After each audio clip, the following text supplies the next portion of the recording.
veíamos el concepto del shalom, veíamos el concepto del shalom, que es vivir en comunidad, un convivir, que no puede existir una vida plena al margen de una comunidad, y bueno, este shalom es el ideal al que nosotros tenemos que buscar. Y veíamos también, hermanos, algunas claves cristianas para pensar la ética social. A la luz de la hermenéutica del mal y el Nuevo Testamento, hacia un acercamiento a esos conceptos que aluden al mal, a la ética social que se orienta al ser antes que al hacer, ¿sí? Es decir, es una cuestión ontológica que tiene que ver con el ser. Nosotros, desde nuestra teología conservadora, quizás hemos puesto el centro en el hacer, digámoslo así, en la conducta, antes que en el ser, antes que en la persona, cuando en realidad debería de ser, en primer lugar, pues una cuestión que atienda al ser, y a partir de ahí, pues el hacer va a ser transformado también. Vemos también el concepto del reino de Dios y el discernimiento ético, y cómo ese reino de Dios y su justicia enmarca el proyecto ético de Jesús y por ende de sus seguidores. Hacemos un breve acercamiento al Sermón de la Montaña, cómo ese sermón contiene ese manifiesto de ese reino, esos parámetros éticos de conducta. Y pues con eso concluíamos la clase pasada. Hoy vamos a continuar con este segundo tema, que es dimensión social de la ética cristiana, el lugar y valor del discernimiento ético. Como para ir cerrando, hermanos, este importante tema, creo que vale la pena tener en cuenta lo siguiente, porque hay que llevar a la vida, ¿verdad? Esto que hemos estado abordando. Pensando en nuestras casas, iglesias, escuelas, trabajos y otros ámbitos de nuestro diario vivir, vale la pena hacer este planteamiento, hermanos. A lo que debemos aspirar, fíjense cómo está escrito esto.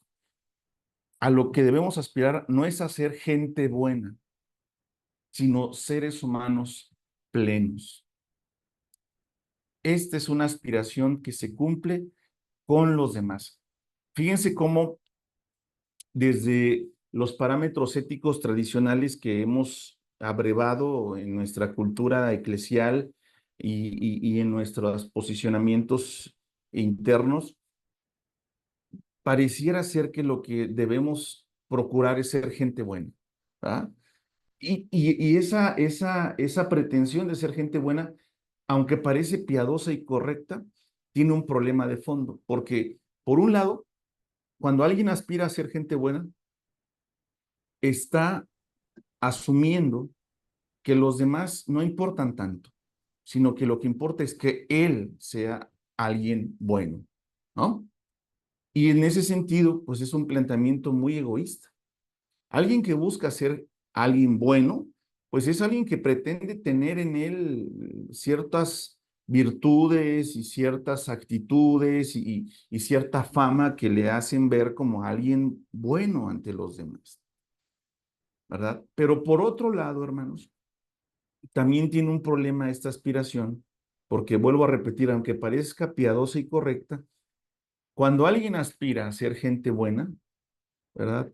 Eh, eh, esa aspiración eh, está centrada en una cuestión pasiva, es decir, se limita a no hacer lo malo, ¿ah?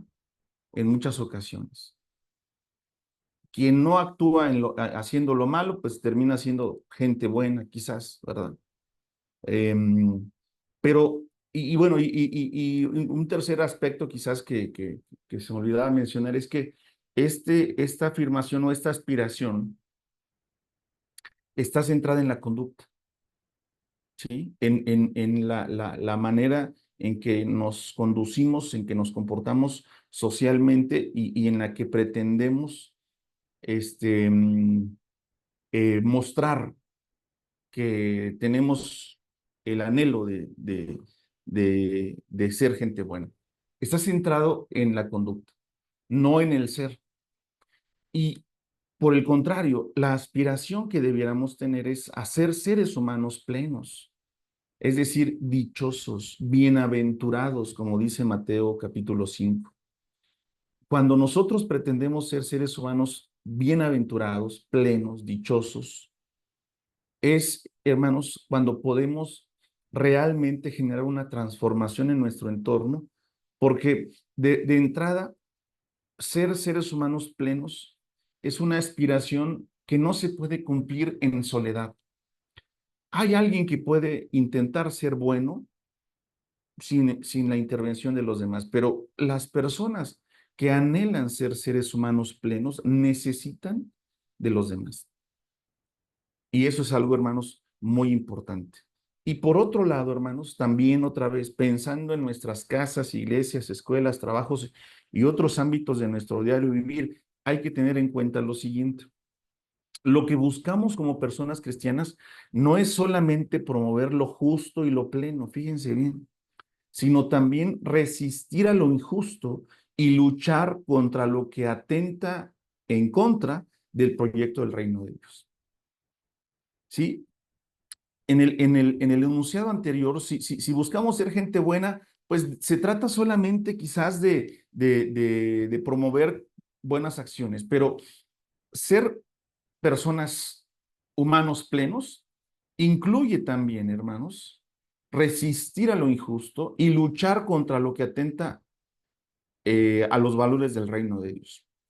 Es decir, nuestra actitud no debe de ser pasiva, de sencillamente hacer lo que a la sociedad o a nuestro entorno es bueno, sino ir más allá, también resistir a lo injusto, luchar en contra de lo que atenta a los valores del reino de Dios. Como el ejemplo que poníamos de Nelson Mandela en la primera clase, ¿se acuerdan? Y de Nelson Desmond Tutu en Sudáfrica, ¿no? La resistencia a lo que va en contra del reino de Dios, a lo que va en contra, hermanos, de los parámetros de Jesucristo. Y esa resistencia y esa lucha no tiene que limitarse al ámbito del púlpito, del templo, sino que tiene que trascender. Es decir, nosotros no somos llamados a ser cristianos para estar encerrados en cuatro paredes, sino para impactar a la sociedad, para intervenir en las causas sociales correctas y hacer una labor que implique posicionamientos políticos claros para contrarrestar los embates de la maldad, que no solo se manifiesta en cuestiones morales, sino sobre todo justamente en cuestiones éticas, como hemos ya también mencionado. Y quisiera que vayamos a la palabra, hermanos, justamente para que veamos un ejemplo, ¿verdad?, del Evangelio. En Marcos capítulo 2, 23 al 37, al 27, perdón, dice así la palabra, ustedes conocen este pasaje. Aconteció que al pasar él, es decir, Jesús, por los sembrados un día de reposo, sus discípulos, andando, comenzaron a arrancar espigas. Entonces los fariseos, que eran los expertos en guardar la ley y en quizás juzgar a los demás en su guardar de la ley, le cuestionan lo siguiente. Mira, ¿por qué hacen en el día de reposo lo que no es lícito? Pero vean qué le responde Jesús. Pero él les dijo, ¿nunca leísteis lo que hizo David cuando tuvo necesidad y sintió hambre, él y los que con él estaban? ¿Cómo entró en la casa de Dios siendo Abiatar el sumo sacerdote y comió los panes de la proposición, de los cuales no es lícito comer sino a los sacerdotes, y aún dio a los que con él estaban? También les dijo, el día de reposo fue hecho por causa del hombre y no el hombre por causa del sábado. Vean, hermanos, cómo en la mentalidad de los fariseos, lo primero es la ley. La ley es más importante que la vida humana, que la necesidad humana, ¿sí? A los fariseos no les interesaba que los discípulos de Jesús tenían hambre y que por lo menos querían llenar un poco sus vientres con espigas, ¿no? Y las arrancan y las comen. Lo que a los fariseos les importa es que la ley, desde su interpretación, está siendo quebrantada. Y en la respuesta de Jesús, queda claro, hermanos, que justamente la ética de Jesús es muy diferente a la ética de los fariseos, porque en la ética de Jesús primero está la vida, ¿sí? Y además, la ley es para la vida. Si la ley no genera vida, esa ley no debe de guardarse. Fíjense qué importante es esto, hermanos. Nosotros como cristianos estamos sujetos a leyes civiles, ¿verdad? En nuestros países, en nuestros contextos. Y esas leyes, pues, en lo posible y cuando sean justas, tienen que ser respetadas, pero también, hermanos, hay que siempre tener esa calidad cristiana que nos permita discernir. Acuérdense que hemos hablado del discernimiento, es decir, ningún cristiano debería estar permanentemente dependiendo de que le digan qué hacer, sino que él debe de interpretar tanto la escritura como la voluntad de Dios para él definir qué es lo correcto en las circunstancias particulares que le toque vivir. Hoy vamos a enfatizar ese aspecto también. Pero volviendo al texto, hermanos, entonces encontramos como Jesús deja muy en claro, ¿verdad? Que eh, hay circunstancias en las cuales es lícito no guardar lo que la ley establece. Y pone como ejemplo un caso extremo, ¿no? Del rey David que tuvo necesidad y junto con sus hombres entraron a la casa de Dios y comieron los panes de la proposición, los cuales estaban dispuestos solamente a los sacerdotes. Y David comió y le dio a sus hombres. Y Jesús pone este ejemplo como diciendo, bueno, vean cómo hay leyes que en ciertas situaciones, cuando está en juego la vida humana, pueden omitirse, ¿no? Pueden interpretarse de una manera liberadora en lugar de una manera opresora. Y así debería de ser. ¿Ok? Entonces, hermanos, hasta aquí, hermanos, ¿alguna pregunta, algún comentario de este segundo tema que hemos ya concluido, que es dimensión social de la ética cristiana, el lugar y el valor del discernimiento ético? ¿Algún comentario, alguna pregunta? Con toda confianza. Me gustaría Ah, escuchar a algunos de ustedes. yo, mi Sí, hermano. hermano. Perdón. Adelante, hermano. No, adelante, hermana Norma, disculpe. Perdón, hermano. Hermano, una preguntita nomás. En donde dice usted de ser gente buena, de lo que significa, de lo que es o de lo que se cree. No sé, es también, no, yo no le llamaría ser gente buena, sino gente que quisiera servir a los demás y ya muchos lo consideran, tú eres muy buena persona, tú ya es un decir de otra persona hacia la persona que está haciendo algo. Pero esto no se debe a lo que, no por lo que soy, sino por lo que ya debo de ser como cristiana, estar al servicio de las otras personas, compartiendo el evangelio, estar, por decir, cubriendo cualquier necesidad, si es que hay una que se pueda, que se necesite, vaya, por decir, siempre se ha dicho, hay una necesidad y dice, pues no eres nomás por la necesidad, ora y actúa. Entonces, no es, yo no le llamaría gente buena, sino ser, no sé qué palabra darle, para no utilizar gente buena, sino ser amable o ser, tener, por lo que yo se supone que ya soy en Cristo, se supone que yo vivo una vida cristiana y debo de tanto compartir el Evangelio como ayudar a las demás personas, no, sin salirnos de lo que es gente buena, por decirlo así, entre comillas, porque pues realmente buenos nadie somos. O no sé si me estoy explicando, hermano. Creo que sí, hermana Norma, gusto en saludarla. Este, bueno, miren, lo que yo intento clarificar es lo siguiente. En muchas ocasiones, en el contexto de nuestra fe evangélica, eh, pareciera ser que el anhelo es ser gente buena en el sentido de gente que respeta las leyes, que no habla con palabras altisonantes, que no es borracha o drogadicta, ¿verdad? Que es fiel en su matrimonio, si es que es casado, y yo no digo que eso esté mal, ¿no? Al contrario, qué bueno que cuidemos, ¿verdad? Nuestro comportamiento ético y nuestro comportamiento moral y que cuidemos en todo lo posible dar un buen testimonio. Pero lo que yo estoy diciendo es de que no nos debemos quedar ahí. O sea, ese anhelo de, ay, yo quiero ser gente buena, así, que la gente diga, oye, mira qué bien se comporta, en esa casa no hay gritos, en esa casa no hay ofensas. está bien que eso ocurra en nuestras vidas, pero no es la meta última. Debemos ir más allá, porque, como decía hace un momento, cuando se busca eso, lo que estás buscando es una conducta, algo externo, pero eso externo tiene que estar precedido de una transformación interna.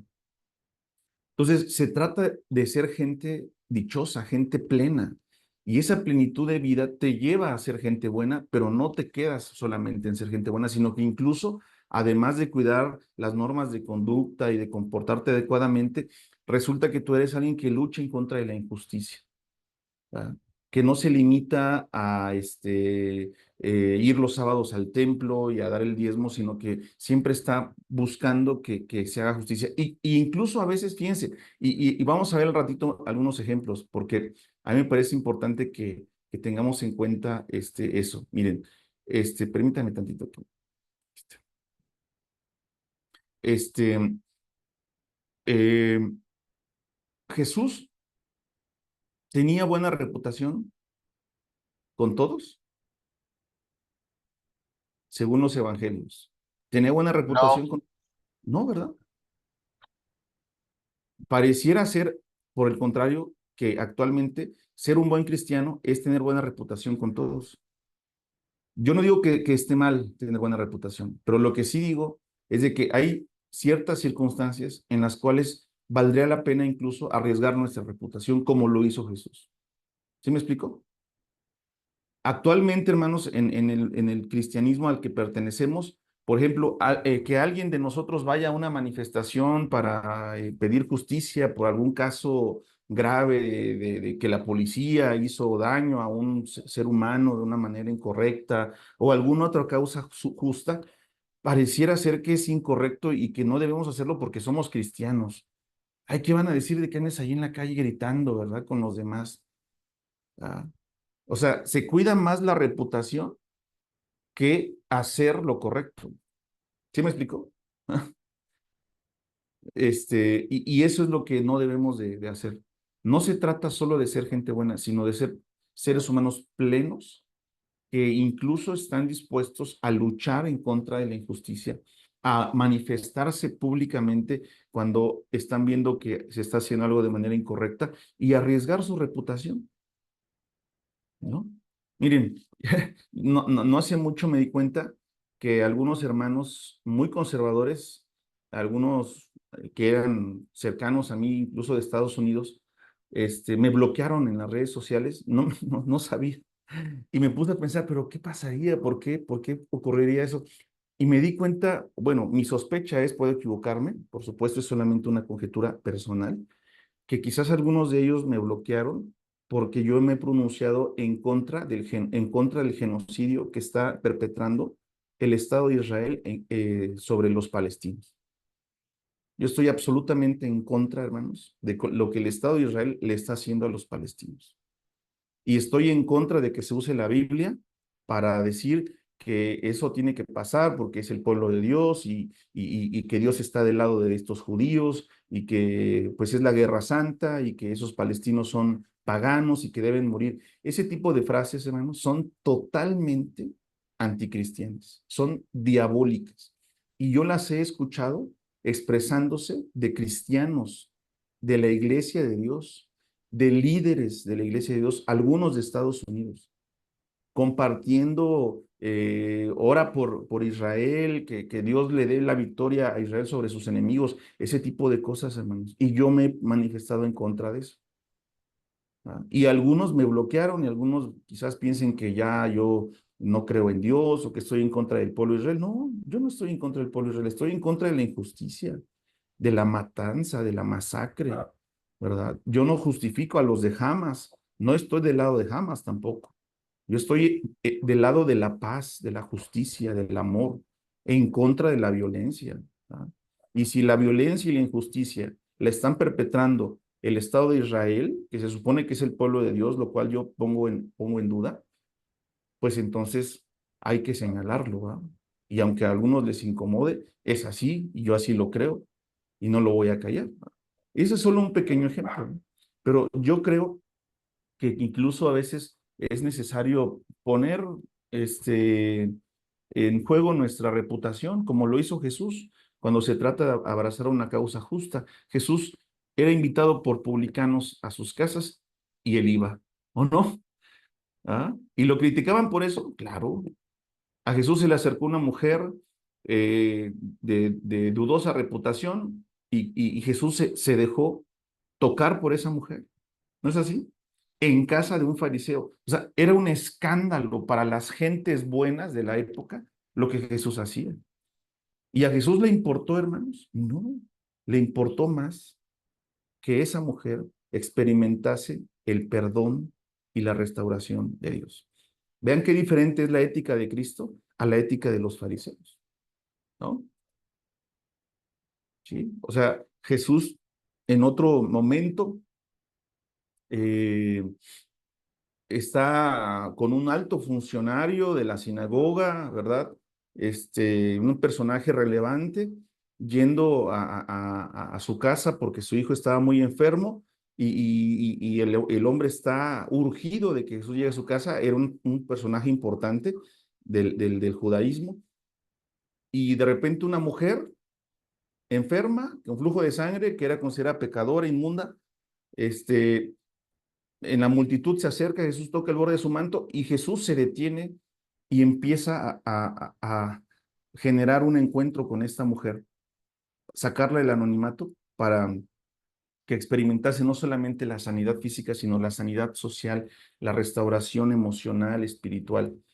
Y pierde tiempo, digámoslo así, entre comillas, pierde tiempo y el funcionario de la sinagoga, Jairo, recibe una noticia terrible de que su hijo ha muerto y le dicen, ya, deja en paz al maestro, tu hijo ya murió. Y yo me imagino cómo se sentiría Jairo, ¿no? De, bueno, o sea, ve, por esta mujer murió mi hijo, ¿no? Que no vale tanto, ¿no? Pero a Jesús no le importó quedar mal con el funcionario de la sinagoga.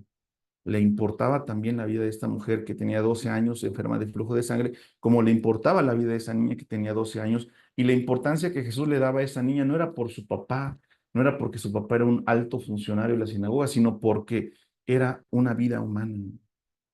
Y bueno, sabemos el desenlace, ¿verdad? Jesús le dice, no te preocupes, vamos. Y Jesús llega y resucita a la niña, ¿verdad? También. Pero antes resucitó a la mujer con flujo de sangre. O sea, en el ministerio de Jesús es muy claro, hermanos, esto que estamos mencionando. Jesús no se limitó a ser gente buena, sino a ser un hombre pleno que generó plenitud en todos los que le rodeaban. Los fariseos eran gente buena, pero también, por lo tanto, se limitaban solamente a ellos y a pensar en ellos y en su buena reputación. Y a veces la reputación no es tan importante como la vida humana. Bueno, adelante, Juan. Creo que Juan también querías comentar algo. Sí, mi hermano, se me hace bien importante todo lo que está diciendo. Ah, constantemente surgen preguntas dentro de la iglesia en situaciones que a veces hasta parece que las inventan, ¿no? Pero pueden llegar a pasar. Situaciones dentro de la iglesia donde se ponga en duda, pues como usted decía, la reputación que a veces tenemos. En una ocasión un amigo me dice, oye, me dice, si un homosexual quisiera pasar a dar, no sé, quisiera dirigir en un servicio, me dice, ¿tú lo dejarías?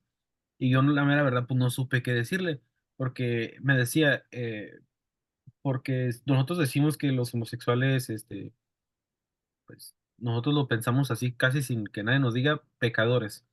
Entonces, básicamente ya como que encajonamos nomás a los homosexuales como que ellos nomás son los pecadores, dice, pero en realidad a veces hay enfrente hermanos que pudieran llegar a ser muy doble moralistas y lo único aquí mal es que lo de los homosexuales sí es visto. Entonces, de un hermano que, por ejemplo, esté acostumbrado a echar mentiras, eso no se mira, me dice. Y me dice, ¿tú qué harías? ¿Tú lo dejarías pasar?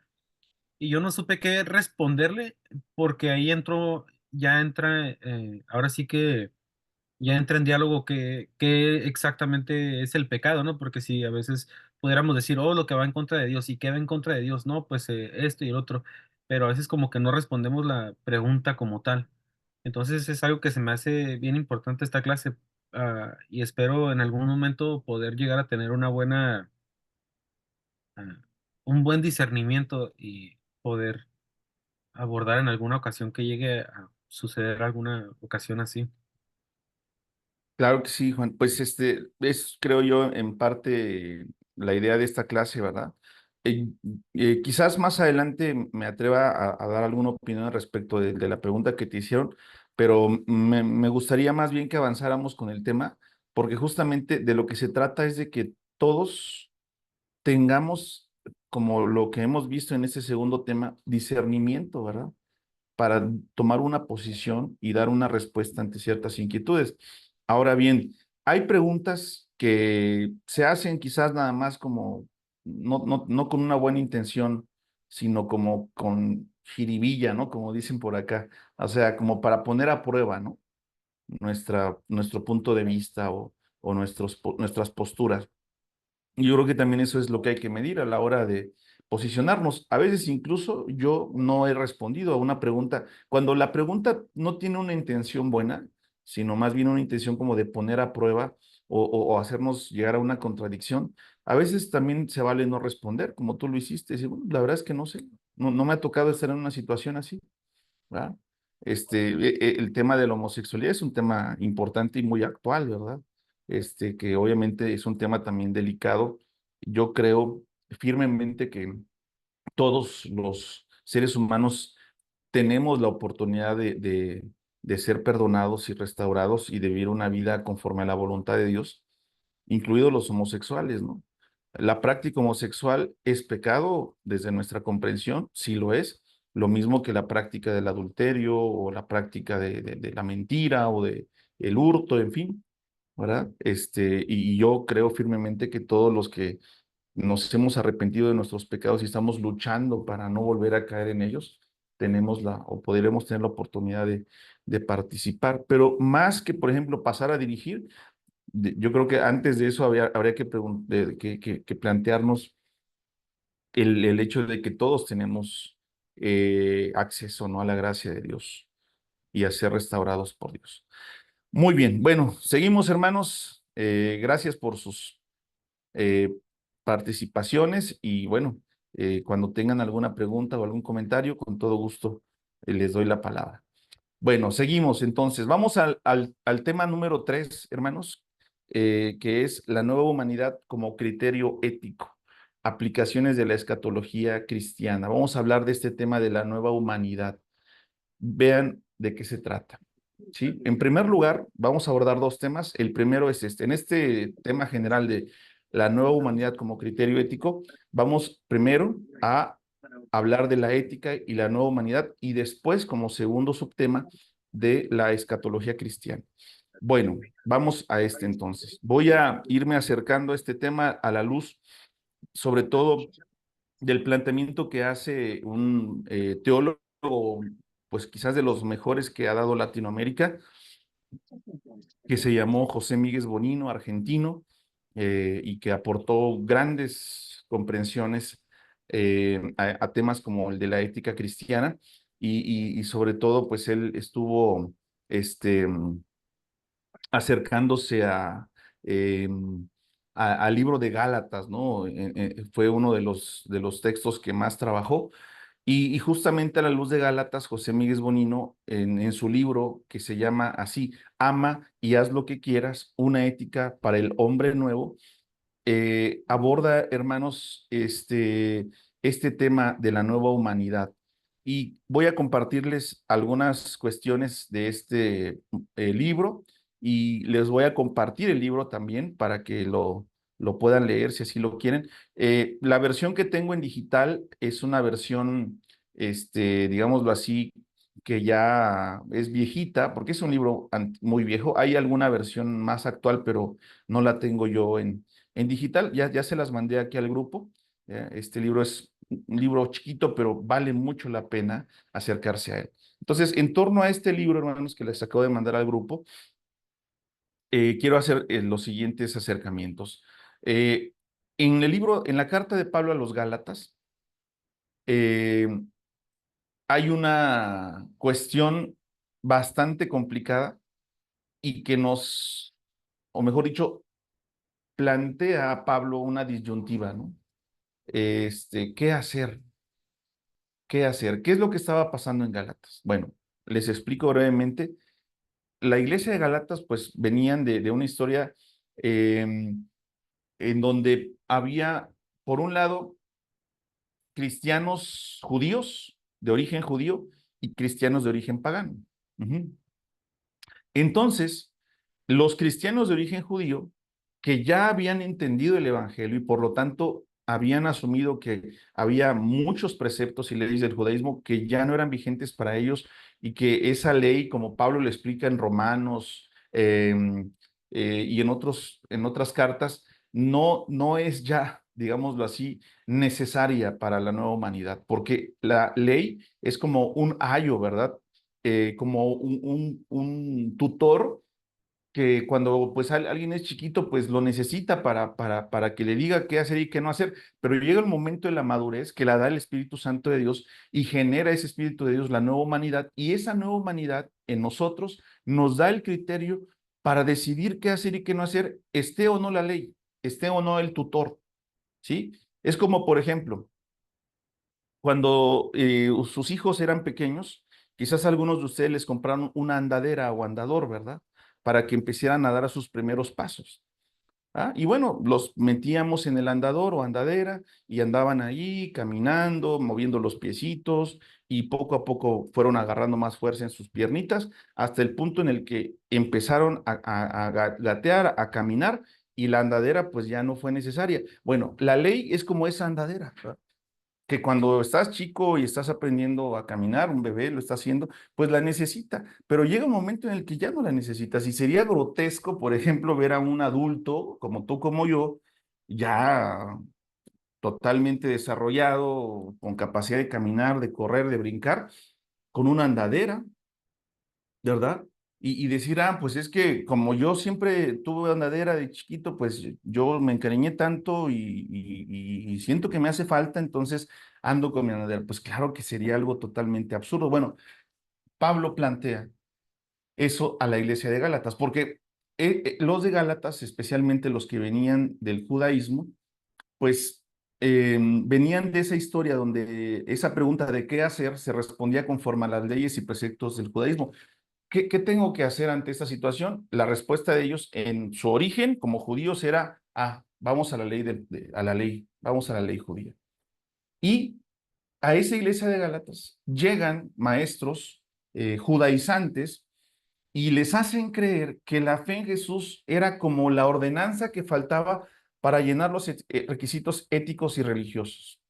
Es decir, estos maestros judaizantes le dicen a los de Gálatas que ya habían conocido el Evangelio y habían superado esa idea de que necesitaban la ley. Y estos judaizantes les hacen creer que en realidad Jesús no vino a aportar nada nuevo, sino que solamente les trajo una ordenanza más que les faltaba y todo lo demás lo tenían que seguir guardando porque era parte de la herencia de Jesús. Pero eso no era cierto, hermanos. Por eso es que Pablo reaccionó cuando se entera de esta situación, y así lo expresa en el capítulo 3 verso 1 de Gálatas. Ante esa enseñanza, él les dice, oh Gálatas insensatos, ¿verdad? Algunos clarifican que la palabra que en realidad Pablo usó, traducida al español, es estúpidos. Oh Gálatas estúpidos. ¿Quién os fascinó para no obedecer a la verdad, a vosotros ante cuyos ojos Jesucristo fue ya presentado claramente entre vosotros como crucificado? O sea, Pablo está desesperado, hermanos, y muy molesto y ofuscado porque está viendo cómo sus hermanos de Gálatas están volviendo a los rudimentos de la fe y están otra vez cayendo en esas creencias que son como de niños, es decir, se volvieron a subir a la andadera, ¿no? Y no la querían dejar, ¿no? Algo así estaba ocurriendo y por eso es que Pablo los reprende tan fuertemente, ¿verdad? Pablo les está diciendo, pues están dejando la verdad y están denostando a Jesucristo mismo, con su vuelta a los rudimentos de la fe, porque lo que estaba pasando, hermanos, en Gálatas, entre otras cosas, es que estos judaizantes, en esa idea de decirles que la fe en Jesús era la ordenanza que les faltaba, pero que tenían que llenar los otros requisitos religiosos del judaísmo, les están imponiendo a los varones, por ejemplo, la circuncisión. Y entonces los judíos, perdón, los cristianos judíos de Galacia están obligando a los paganos a circuncidarse. Y muchos paganos están aceptando pasar por esa operación porque les están creyendo a estos falsos maestros ese tipo de enseñanza. Entonces, lo que Pablo establece, hermanos, y que era así, es que estaba en riesgo todo el evangelio. Regresar a la ley como criterio ético final era volverse a la infancia moral, como decía hace un momento, volver a usar la andadera. Pablo les recuerda, en Cristo hemos alcanzado la mayoría de edad y por lo tanto ya no necesitamos niñera, ¿verdad? Gálatas 3, 24 al 25, ¿sí? De manera que la ley ha sido nuestro ayo. Ayo, hermanos, es como un tutor, como una niñera, ¿ah? Dice, de manera que la ley ha sido nuestro ayo para llevarnos a Cristo. Sí, está bien, la ley nos ayudó para conocer a Jesús, a fin de que fuésemos justificados por la fe. Pero venida la fe, ya no estamos bajo ayo, pues todos sois hijos de Dios por la fe en Cristo Jesús. ¿Se dan cuenta? Ya no estamos bajo ayo, ¿sí? Y entonces surge esta pregunta, pero ¿no necesitamos una nueva ley para saber lo que Dios quiere? Y Pablo responde que lo que se necesita no es una nueva ley, menos volver a la ley como la manera única de comportarse, perdón, conforme a la voluntad de Dios. Pablo lo que establece es que lo que se necesita es una nueva relación. Y por eso es que Pablo habla, hermanos, de la ley del amor. ¿Sí? Ahí de la ley del amor y de la ley y de la libertad en Cristo Jesús. Ujú. Dice, por ejemplo, déjenme buscar aquí este verso que me parece muy importante.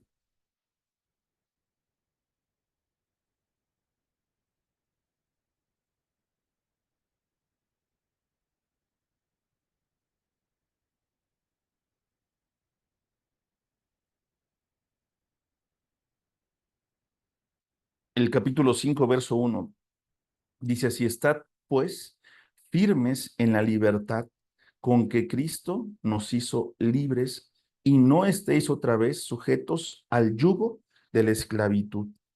¿Sí? Pablo está hablando justamente de que están volviendo a la ley como medio de vivir conforme a la voluntad de Dios. Es decir, están volteando a ver hacia la conducta como lo único que hay que cuidar en lugar de experimentar y enfatizar la nueva humanidad plena que Jesús quiere y provoca en las personas que creen en Él, ¿no?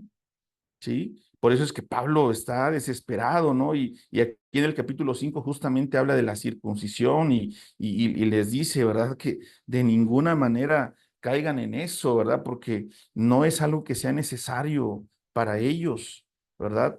Ellos no son judíos, los que estaban siendo obligados a circuncidarse, no tenían ninguna necesidad de hacerlo porque el Señor Jesús no vino a fortalecer la religión judía o establecer una nueva religión, sino una nueva relación. No vino a traer otra ley, sino a traer una relación plena entre Dios y los hombres. Ujú. La ley del amor es la que guía nuestra conducta respecto de Dios y del prójimo. Gálatas 4, 9 al 11, hermanos, dice así, mas ahora, conociendo a Dios, o más bien siendo conocidos por Dios, ¿cómo es que os volvéis de nuevo a los débiles y pobres rudimentos, a los cuales os queréis volver a esclavizar? Guardáis los días, los meses, los tiempos y los años. Y aquí hace Pablo alusión a las festividades judías, ¿verdad? Me temo de vosotros que haya trabajado en vano con vosotros. Vean cómo Pablo, hermanos, está desesperado, ¿verdad? Y les está diciendo, ¿qué les pasa? Quieren estar bajo la ley, como si fueran judíos, cuando en parte también de eso nos vino a liberar Cristo Jesús, ¿sí? Entonces, encontramos, hermanos, que más bien la ley que hay que guardar es esa relación de amor, que por supuesto realmente no es una ley. Y de eso habla Míguez Bonino en su libro. Esta frase, ama y haz lo que quieras, me olvidaba decirles que en realidad es una frase de Agustín de Hipona, un famoso cristiano este, eh, del siglo V, y justamente San Agustín o Agustín de Hipona, para nosotros, era conocido entre sus discípulos porque él acuñó esta frase, ¿verdad? Y él hacía alusión a que en realidad la ley que debemos guardar los días es la ley del amor. Ama a tu prójimo como a ti mismo, ama a Dios por sobre todas las cosas. Esa ley del amor lo que nos hace es justamente guardar no solo la voluntad de Dios, sino trascender eso y relacionarnos plenamente con Dios. Esa frase algunos la pueden malinterpretar y decir, entonces ya no importa si me porto mal, si fumo, si tomo, si soy infiel, con que ame ya, ¿verdad? No, no, a ver, cuando tú amas, realmente, eso quiere decir, por un lado, que tú tienes una relación plena con Dios, cercanísima a Dios y has recibido ese amor ágape que solamente Dios lo puede proveer. Y cuando tú recibes o yo ese amor ágape, ese amor transforma la vida y la vuelve plena en toda su expresión hasta el alcance que se puede tener en esta vida, ¿no? Entonces, hermanos, justamente ese amor que Dios nos da genera en nosotros la posibilidad de trascender la ley y de ir más allá. El que ama no solamente no es infiel, porque en realidad no ser infiel no es tan fácil, no es tan difícil, hermanos. Cuidar nuestra fidelidad no es tan difícil. Es más difícil amar a nuestro cónyuge en los momentos más difíciles, en los momentos de complicaciones, de discusiones, de problemas, ¿no? Entonces, no se trata solamente de que no seas infiel, eso pues, es relativamente fácil. Se trata también de que tú ames con toda tu vida a tu esposo o a tu esposa. Que no solamente te llenes la boca diciendo, yo soy un hombre fiel, jamás le he puesto los cuernos, ¿no? Jamás he andado con alguien más. No, que eso no sea lo único que puedas presumir de tu relación. También que puedas decir, yo amo a mi esposa con todo mi corazón y no tengo ojos más que para ella y he vivido con ella una vida plena y yo bendigo a Dios por ella y yo la amo y que no solamente lo digas, sino que lo expreses, que la gente que conoce de ti, de tu relación con tu esposa, puedan decir, oye, fíjate que se nota a leguas cómo se aman estos hermanos, cómo se llevan de bien, cómo se cuidan, cómo confían el uno en el otro, cómo se mantienen unidos después de tantos años y hay cariño entre ellos y hay caricias y hay besos y hay gestos de cordialidad entre ellos y se respetan mucho y se ve que se llevan muy bien, cómo ríen juntos. Eso es mejor, ¿no? Que solamente decir, pues no soy infiel, ¿no? ¿No? Amar nos lleva a un compromiso mucho mayor con Dios y mucho mayor con nuestro prójimo. Porque no solamente cuido mi conducta, sino que además amo con todo mi ser porque vivo plenamente, ¿verdad? ¿Sí? Entonces, quien vive en el amor, hermanos, deja claro Pablo en la carta a los Gálatas, y es lo que enfatiza Míguez Bonino, quien vive en el amor de Cristo ve todo de una manera diferente. Las viejas distinciones entre judíos, gentiles, hombres, mujer, esclavos o libres desaparecen, que es lo que también dice Pablo en esta carta, ¿no? La nueva familia, que es una nueva humanidad naciente, como la nombra Míguez Bonino, comienza a construirse a partir de la ley de Cristo. Y Pablo hace la distinción entre vivir en la carne y en el espíritu. Así entonces Jesucristo, hermanos, pasa a ser el modelo de plena humanidad, ¿no? Y Pablo lo dice en Efesios 4:13, hasta que todos lleguemos a la unidad de la fe y del conocimiento del Hijo de Dios, a un varón perfecto, a la medida de la estatura de la plenitud de Cristo. ¿Sí? Entonces, qué importante, hermanos, ¿no lo creen? Es este planteamiento que trasciende la ley, la supera totalmente. No necesitamos ya una niñera porque amamos, porque tenemos una relación plena. De eso se trata, no de cumplir leyes, sino de experimentar la nueva humanidad en Cristo Jesús, siguiendo su ejemplo, su modelo, ¿sí?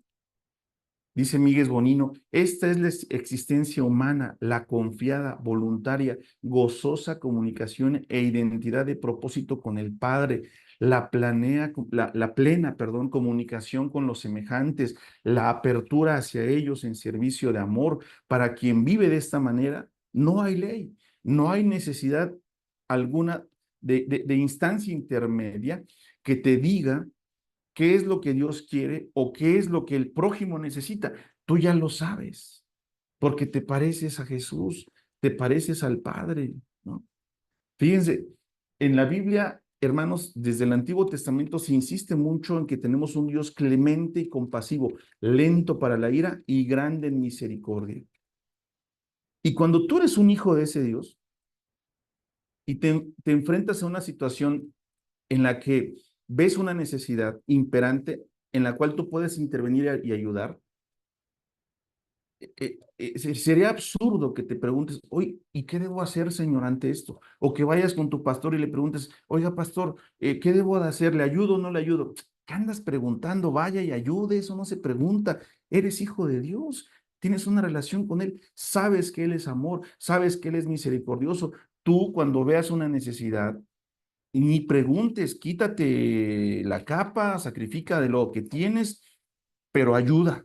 No hay que preguntar, ¿no? Y hay cristianos que andan así como preguntando para justificarse, hermano, no pregunte, haga, ¿no? Miren, en la iglesia en la que pastoreo tuvimos durante algunos meses un ministerio de hospital antes de que yo llegara a ser pastor ahí, y nos organizábamos e íbamos, yo iba cada vez que había esa práctica, que era cada 15 días, mi familia nos íbamos a apoyar y pues compartíamos a las personas que están esperando fuera de un hospital público, una merienda o un desayuno y algún mensaje de la palabra. Y por razones varias, cuando estaba todo el pastor anterior, se dejó de hacer ese ministerio de manera formal en la iglesia, ¿no? Y resulta que hay algunos hermanos como que ya ahora que yo soy el pastor, a partir de septiembre del año pasado, o sea, yo soy el pastor, que me han preguntado, hermano, ¿por qué no volvemos a hacer el ministerio hospital? Estaba muy bonito y que, pues que la iglesia fuera. Y yo les dije, sí, pues en algún momento quizás lo retomaremos, pero ahorita estamos tratando de atender algunas cuestiones que también son necesarias.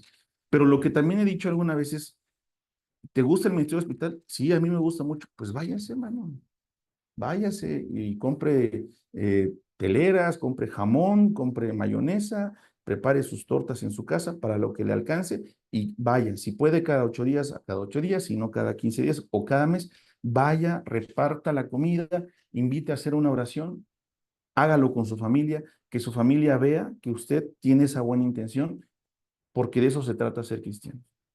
De hecho, hay una familia en la iglesia que no tiene mucho que se están acercando, están todavía ahí en su proceso de retomar la fe. Y ellos tienen ese ministerio como familia.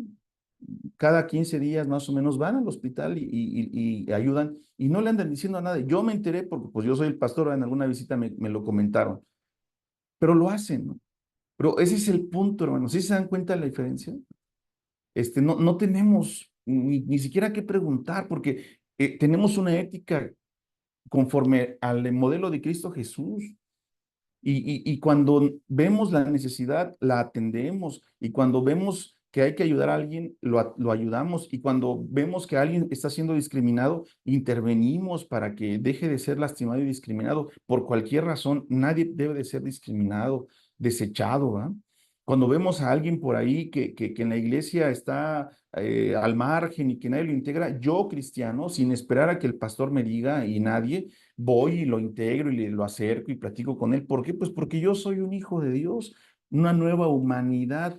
vivo la existencia humana que es confiada, voluntaria, gozosa, porque me relaciono plenamente con el Padre, ¿sí? En ese sentido es de que no hay ley para los que viven en la nueva humanidad, no porque no obedezcan la ley, sino porque, hermanos, la ley a un cristiano de verdad le queda chica. Es una andadera que la usaba yo cuando estaba chiquito, pero ahorita ya estoy grande. La ley me queda chica. Yo trasciendo la ley, ¿ah? No la quebranto, la trasciendo, porque soy un hijo de Dios, soy un seguidor de Jesucristo, ¿ah? Eso es lo que plantea Jesús en el Sermón del Monte. Habéis oído decir, ¿verdad?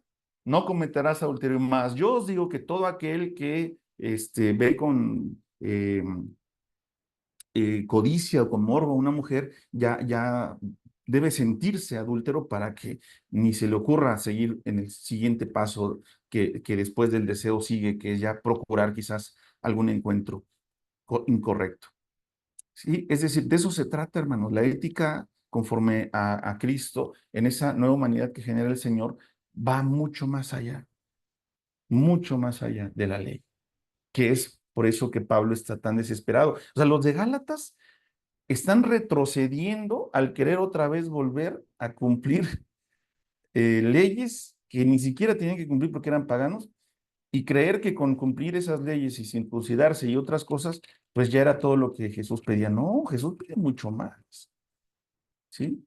Dice Miguel Bonino, en otros términos, la plena existencia es aquella en la que una persona libre, fíjense, nadie le manda, nadie lo coacciona, nadie lo obliga, libre y gozosamente por sobre barreras y limitaciones convencionales, más allá de lo que, de lo que demanda y exige la ley, incluso más allá de lo que la ley le permite, se solidariza con la necesidad del prójimo y responde a ella.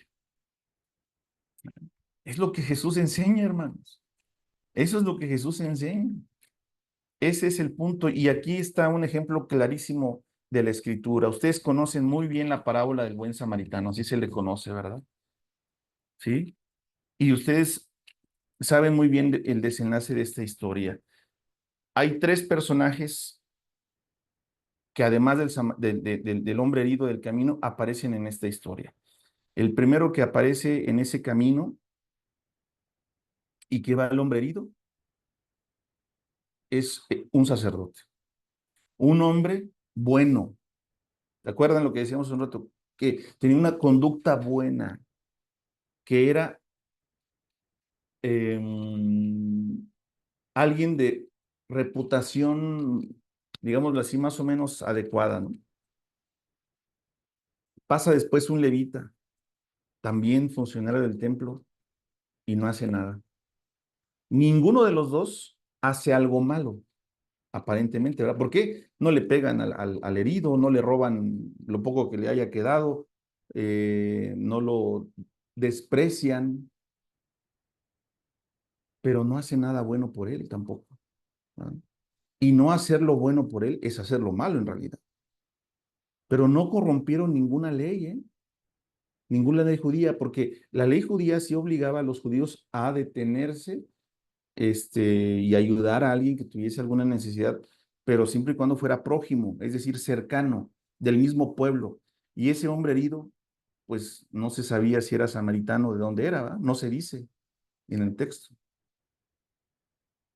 Y el tercer personaje que aparece, hermanos, es justamente un hombre que es considerado para los judíos impuro, pecador, falto porque adora a un Dios que aparentemente no es el mismo, en un templo que no es el de Jerusalén y que no está sujeto bajo las mismas leyes rituales que los judíos. Pero es este hombre samaritano el que hace lo bueno por este hombre herido del camino.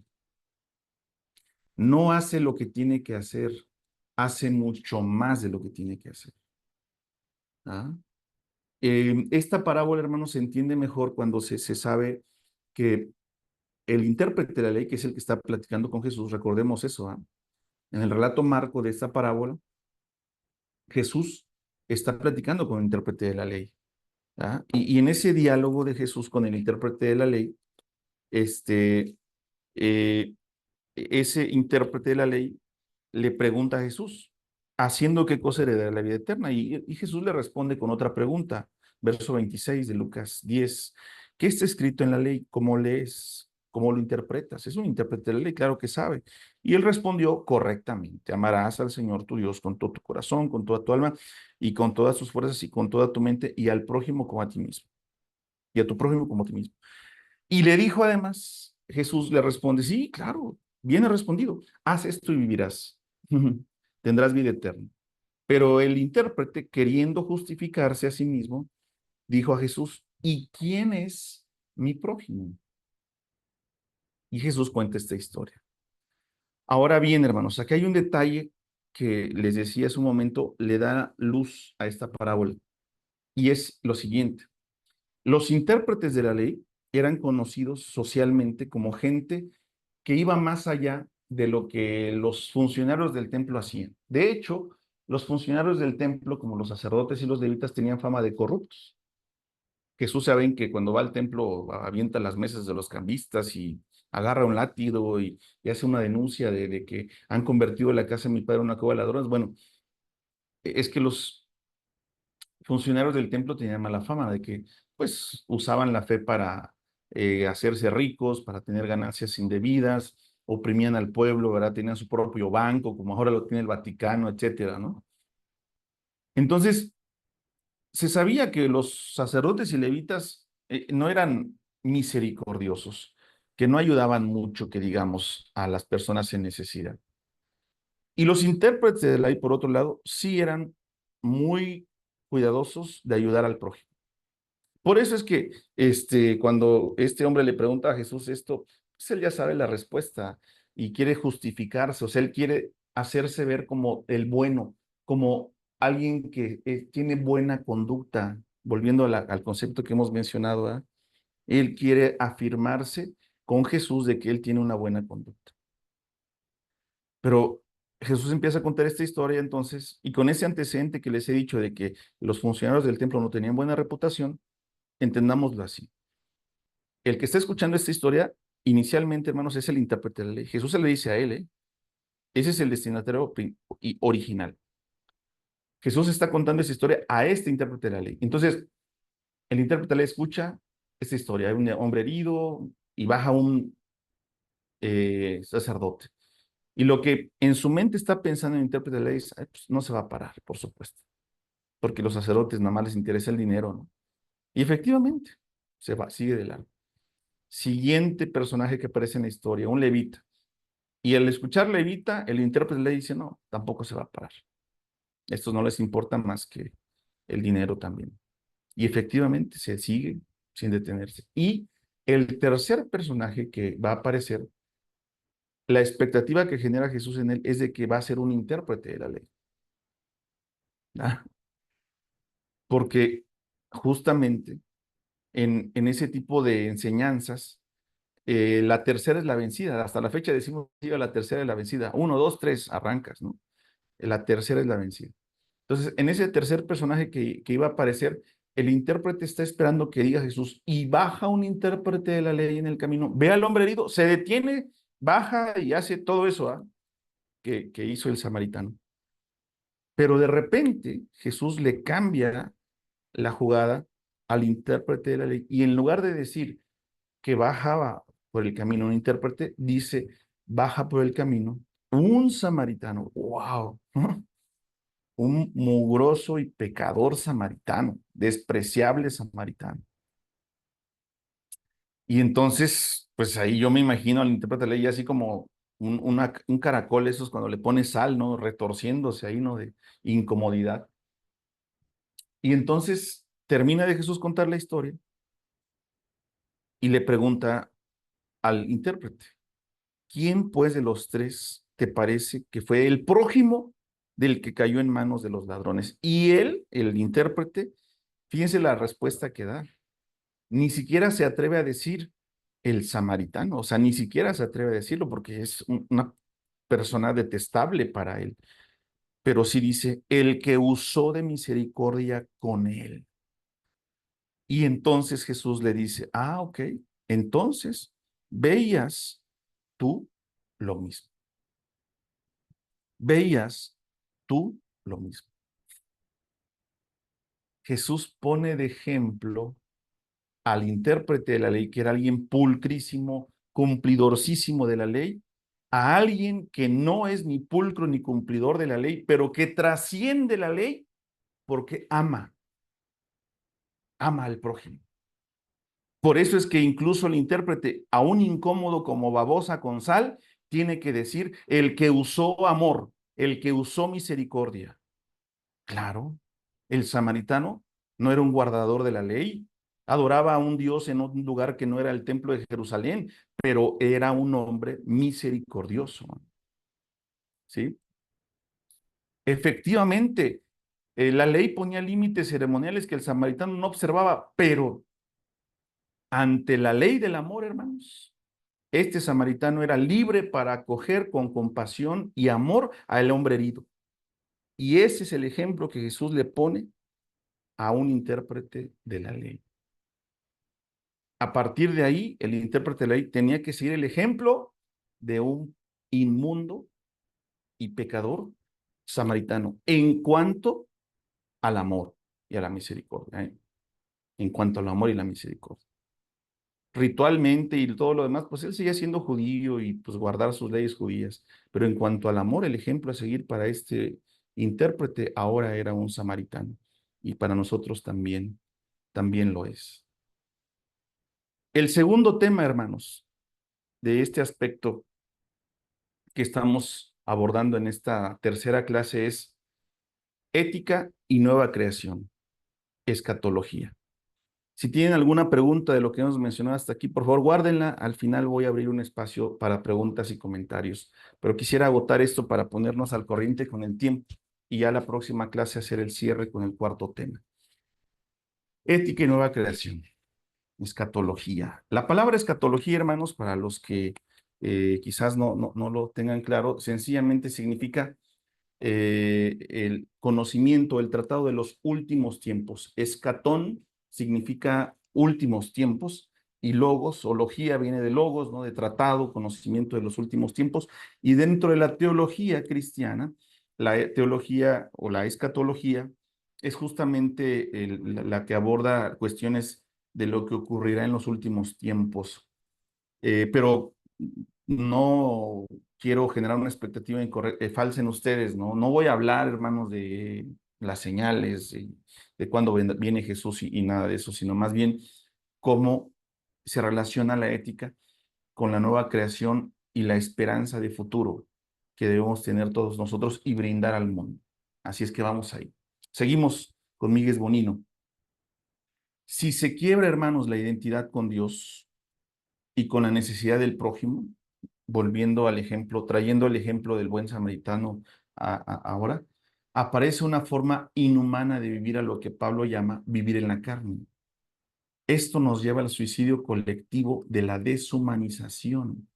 La ética de Cristo que Pablo elabora como teología habla de una nueva humanidad, ¿verdad? Pero si nosotros, hermanos, quebramos esa relación que nos identifica con Dios y con el prójimo, entonces somos todo menos humanos realmente, menos hijos de Dios. Pablo es también quien usa mucho ese binomio, ¿verdad? Antagónico de el hombre y el nuevo hombre, ¿no? O el Adán, ¿verdad? Y el nuevo Adán. Jesús es el nuevo Adán. El mecanismo que usa Pablo es lo que ahora se le llama el tipo y el antitipo, ¿verdad? Entonces, el Adán es la humanidad distorsionada, la humanidad deshumanizada por el pecado. Y el nuevo Adán es Jesús, y él es el humano más humano. Contrario a lo que a veces se llega a creer en nuestro entorno evangélico de que ser humano es malo, es algo malo, no es así. Si ser humano fuese algo malo, Jesús no hubiese sido un humano, hermanos.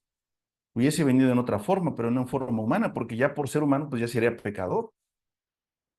Ser humano no es malo, es malo vivir una humanidad distorsionada, tomada por el pecado, que nos deshumaniza.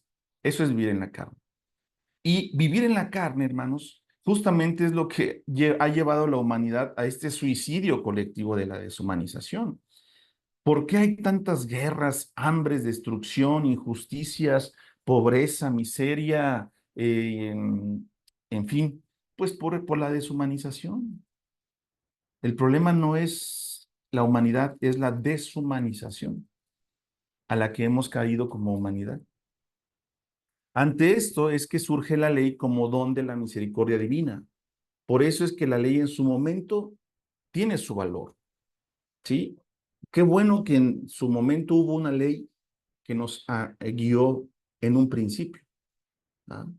Pero la ley es limitada y es provisional. Pablo lo explica bien en Gálatas y también lo explica en Efesios y en Romanos. Nos sirven de ayo, como ya leíamos hace un momento en Gálatas. Perpetuarla es perpetuar la infancia. Es como, vuelvo al ejemplo, es como seguir usando andadera ya a los 30 y tantos años, ¿no? O seguir tomando leche en biberón, ¿no? ¿Ah? Ya no necesitamos un biberón para alimentarnos. Ahora podemos comer alimentos sólidos, ¿no?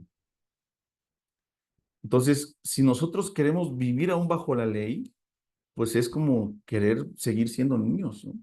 Y ante esto es que aparece Cristo para que la identidad en el amor sea posible en Cristo, ¿verdad? Sea posible en Cristo, ¿verdad? No sé si pueden silenciar sus micrófonos, hermanos, por favor. Que manda Maribel. ¿Ya? Ok, gracias. Bueno, entonces, ante esto es que aparece Cristo para que la identidad en el amor sea posible en Cristo, como lo llama el apóstol, ¿no? Solo en Cristo, hermanos, podemos tener una identidad donde el amor es posible. Y cuando nosotros tenemos esa identidad en Cristo, surge en nosotros la nueva humanidad que nos permite ya desprendernos de la ley, ya no la necesitamos, ¿sí? Y entonces, hermanos, hay que entender a la ley como un criterio ético, pero provisional, ¿sí? Quien se aferra a ella puede perder la capacidad de relacionarse con los demás, ve la relación con Dios y con los demás en términos de deberes, ¿sí? Separa la vida, la atomiza entre actos que se deben hacer, la tarea, y el ser humano que estamos llamados a hacer, misión. Corre el riesgo de prescribir el comportamiento hasta en los más mínimos detalles, riesgo de cierta religiosidad católica, ¿no? ¿Se acuerdan cómo son los católicos de meticulosos en sus rituales, verdad? Y pareciera ser que de eso se trata la vida cristiana. Y así se pierde el sentido de la intención, el para qué se pierde, ¿ah? Por eso es que los reformadores del siglo XVI dieron su batalla contra el sistema jerárquico sacramental moralista, ¿no? Martín Lutero encabezando ese movimiento, y aludieron a la teología paulina de la gracia, del amor y de la libertad en Cristo. Aquí quisiera hacer una pausa para poner un ejemplo que nos puede ayudar a entender esto, hermanos. Miren,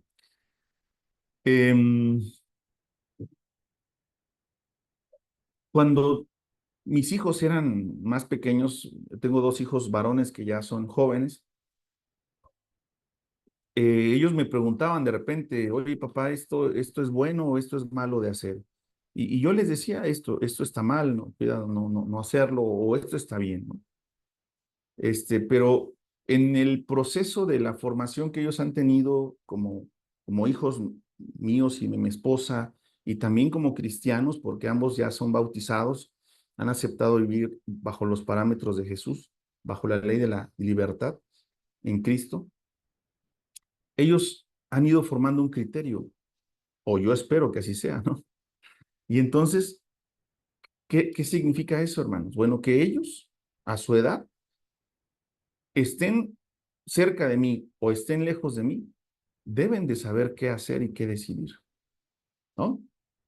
Yo fui niño y aprendí de mis padres lo mejor que ellos me pudieron enseñar, pero ahora mis padres ya murieron. ¿Qué mal estaría yo si todavía creyera necesario que ellos me digan qué hacer? ¿No lo creen? Yo, como adulto, mis hijos como adultos, deben de saber cómo comportarse, ¿verdad? Porque ya son personas con un criterio suficiente como para decidir lo correcto. Por eso es que de repente a mí me preocupa cuando hay así como que ciertas preguntas, ¿no? En la iglesia. Oiga, pastor, ¿es bueno o es malo mentir? ¿Me puedo hacer un tatuaje?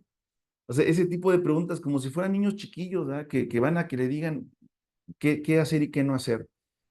Hermano, tú eres un adulto, hijo de Dios, conoces el Evangelio y debes de tener un criterio suficientemente capaz como para decidir qué es lo correcto y qué no es correcto. Sería un absurdo que yo le preguntara a un pastor, bueno, ahorita no tengo pastor, yo soy el pastor, pero si yo tuviera un pastor, oiga, pastor, ¿es bueno o malo que le pegue a mi esposa? Pues por supuesto que yo sé que es malo pegarle a mi esposa, ¿verdad? Cualquier tipo de violencia, ¿no? ¿Es bueno o es malo que yo eh, tenga a mis hijos con hambre, sufriendo en casa? ¿Por qué preguntaría eso? Es un absurdo. Yo soy un adulto cristiano, tengo valores, tengo una formación como hijo de Dios. Ese es un ejemplo que me parece muy sencillo de entender y que justamente nos ayuda a captar esto que estamos diciendo, ¿verdad? ¿Sí?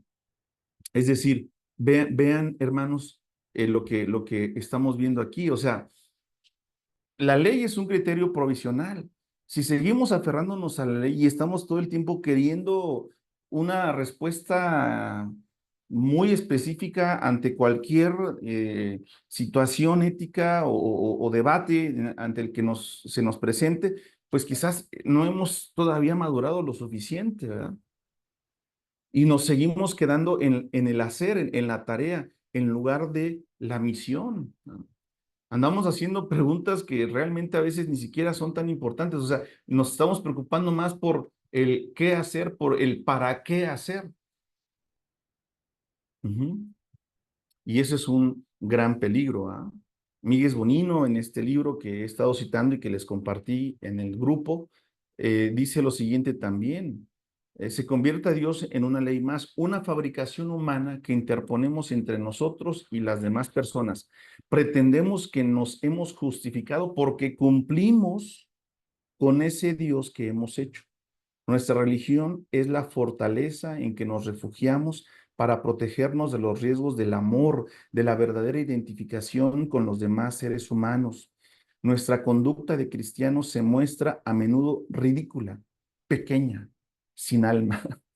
Cuando estamos preocupándonos por esas cuestiones morales, ¿verdad? Y esos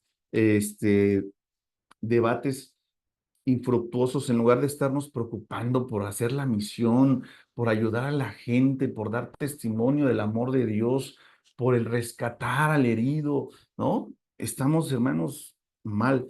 Fíjense, quizás ahí en su iglesia no ha pasado esto que voy a mencionar, pero hay iglesias en donde llega alguien por primera vez y lo primero que el pastor observa o algunos hermanos es, viene muy mal vestido. Oh, mira, trae tatuajes en los brazos. Si es mujer, esa hermana no trae velo. ¿Ah? Oh, mira, esa falda muy corta, no puede estar así aquí. Y no solo, lo peor no es que lo piensan, sino que varios lo dicen, hermanos, lo dicen. Yo he sabido de iglesias donde llega una hermana o una invitada sin velo y está la hermana pone velos en la entrada poniéndoles el velo ahí para que no ofendan a Dios. Yo creo que quien está ofendiendo a Dios es la hermana que está imponiendo una vestimenta a alguien que ni siquiera sabe que esa vestimenta debe de usarse en ese lugar, ¿no? O cuando llega alguien mal vestido y decimos, oh, sí, siéntese, pero acá atrásito, ¿ah? Como si tuviese ciertas vestimentas más dignas que otras. ¿Mm? O a esa hermana o esa invitada que llega con una falda corta, se acerca el pastor, alguna hermana, pues qué bueno que vino, pero a la próxima que venga, tráigase una falda más larga. Estoy más preocupado por la falda que por su vida. Quizás esa Más por mujer, la falta que por la vida. sí, sí, hermano. ¿Podrían silenciar su micrófono, por favor? Muchas gracias. Sí. ¿No? Pero de eso habla Miguel Bonino en esta parte, hermanos, ¿no?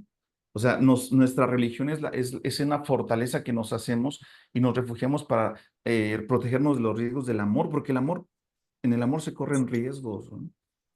Y eso nos impide identificarnos con los demás seres humanos. O sea, en lugar de preocuparte y de ser sensible y de pensar en qué puedo hacer por este varón que llegó desalineado o con aliento alcohólico o de esta hermana que llegó con falda corta, o sea, en lugar de fijarte en la falda, acercarte y preguntar, hermana, ¿podemos hacer algo por usted? ¿Tiene alguna necesidad? Qué bueno que está con nosotros. Venga cuando quiera y con todo gusto la vamos a recibir. ¿Estás preocupado porque el marco de tu religión, de tu ley, no se vulnere en lugar de arriesgarte a amar? En una iglesia en la que pastoreé, había hermanos que tenían una muy buena posición económica. De hecho, la mayoría eran ricos o de clase media, por decirlo, ¿no? Y eh, durante el pastorado que hice ahí llegaron varias personas invitadas a las que yo evangelizaba eh, con muchas necesidades. Y una de ellas era una mujer, eh, pues madre soltera, su esposo la había dejado y ella era maestra de preparatoria y tenía una hija y además tenían problemas graves de depresión. A tal punto que había estado varias veces ya hospitalizada por haberse intentado suicidar. 3 veces había intentado suicidar con pastillas. La encontraron a tiempo, la llevaron al hospital, la lograron rescatar. Había estado internada en un hospital psiquiátrico varias veces para atenderse después de esas crisis, cuando intentó suicidarse. Yo sabía todo eso porque yo era su pastor, ¿no? La visitaba, hablaba con ella, la acompañaba, oraba con ella. Estuve muy de cerca en la última crisis que tuvo cuando se cortó las venas. Esa última vez se cortó las venas y gracias a Dios pudo vivir. Y yo dudaba invitarla a la iglesia porque conocí un poquito a mis hermanos. Yo los quería mucho, a pesar de todo, pero sabía que no era una iglesia tan, tan buena como para recibir a gente tan lastimada. Pero me arriesgué y en un culto que organizamos especial le dije, oye, acompáñanos a la iglesia, eh, creo que te va a ser de bendición. Y llegó, pero llegó desde la mañana, yo le invité a la tarde a la predicación, llegó en la mañana y llegó a la escuela sabática. Y en la escuela sabática se estaba abordando un tema pues de justicia social y de ayudar a los pobres y demás. Y un hermano ya grande, pero con, la verdad, muy malas comprensiones de la Biblia, hizo un comentario muy, muy cruel, porque él, desde su posición económica, dijo, no, los pobres son pobres porque son una bola de haraganes, no les gusta trabajar y por eso están así, ¿no? Aquí en la iglesia no deberíamos de consecuentar y justificar a la gente que es pobre, porque el pobre es pobre por haragán. Y bueno, resulta que esta mujer a la que les menciono, pues no era una mujer rica, al contrario, vivió una vida sencilla. Podría decirse que era pobre, ¿no? Bueno, esa vez ella estuvo ahí y escuchó eso y yo vi que terminó el culto y rápido se fue. Yo la visité en la semana y le dije cómo estaba y me dijo, bien, pastor, contenta, pero no quiero volver a ir a tu iglesia. Hay personas que hacen comentarios que lastiman y yo estoy ya muy lastimada como para ir a un lugar a que me sigan lastimando. Qué triste, ¿no? Qué doloroso, ¿no? Pero eso es real. Que Dios nos libre de ser así. Em, seguimos. Em, sigue diciendo Miguel Bonino, hermanos, en este libro. Habiendo llegado el tiempo de la fe, según Pablo, la infancia ha quedado atrás. Ha aparecido una nueva realidad, la fe en Cristo. Esta fe abre paso a una nueva realidad que ha irrumpido en nuestro mundo, una nueva situación y un nuevo poder. En resumen, una nueva forma de existencia. Esa novedad no es especulativa, sino es experiencial, es práctica. en palabras del apóstol, una nueva creación, una resurrección, un nuevo nacimiento. La ética del Nuevo Testamento o Segundo Testamento está marcada por el modelo de Jesús como el humano nuevo y la comunidad de fe como nueva humanidad. Es sobre este eje sobre el cual gira toda la ética evangélica, la vida buena, auténtica, como don de Cristo.